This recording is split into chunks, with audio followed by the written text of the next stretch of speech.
E hoje eu estou começando com chave de ouro, meu canal, e eu vou estar falando sobre Minecraft. E para começar, eu vou ensinar como fazer uma fogueira. Vamos ver, e não tem mod.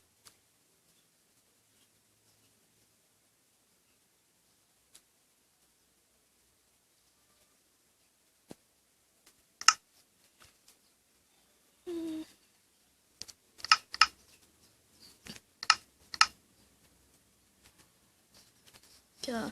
Vocês vão precisar de barco e tocha.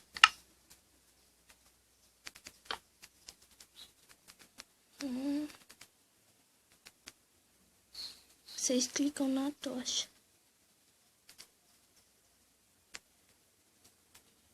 Ira. E vira.